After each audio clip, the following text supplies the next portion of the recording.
dood wadaag ku saabsan caado dhaqameed caafimaad darrada caruurta iyo hooyada ayaa xalay waxaa lagu qabtay guriga ummadda caasimada Jabuuti.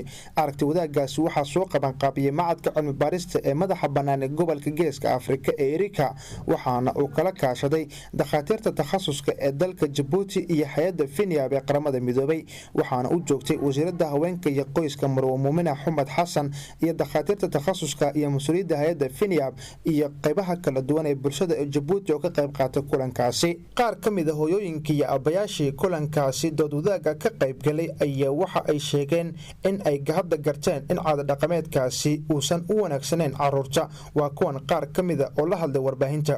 kolkii hore waxba kama garanayn, maanta laakiin casri baa la gaaray. kolkii hore waan ku sameynaynay ciyaalkayga, waan xoqnay samboorun bayna lahayn, horta xoq waan la qoqnay, geed sare kolbooday baan la doonanayn. kolboodaygan baa sheedhiya, oday waxba garanayn hadduu doono salaad tukanin ayaa noogu sheedhin jiray. taay waa cawaanimadii hore. xoqana kolba islaam baan la tegi jirnay, kolku ilmuhu dibiro baan odhan jirnay waan xoqaynaa, waa la caymadnaa, waan geynaa. ilmihii dibiradii markay ka dhacdo uu fiicnaaday, waabaan ku qalbi foyoomaynday. iminka haa laakiin laguma karaya de, oo wixii waa kan ilaahay dhakhtarradeennii noo ballaadhiyey, dhulkiina casri noqday. dee waa inaan waxaa ka tabaabashaysanaa haddii toole oon dee qayrkayga wixii naga dambeeyana u sheegnaa.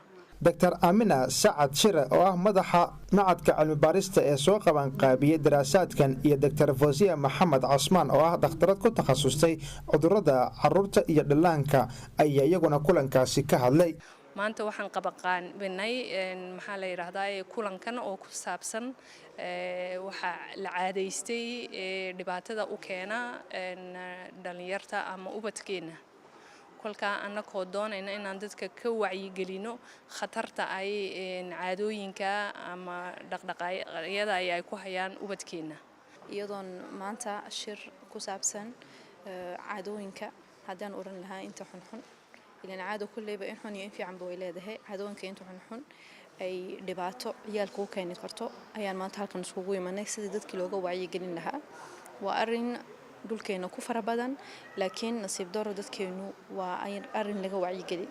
laakiin anagu haddaan dhakhtar nahay ama dadkan kale maanta nala joogay dhakhtaradan kale university-ku dhibaatada ku hayso ciyaalkaasi waanu aragnaa, xilli kasta waanu aragnaa.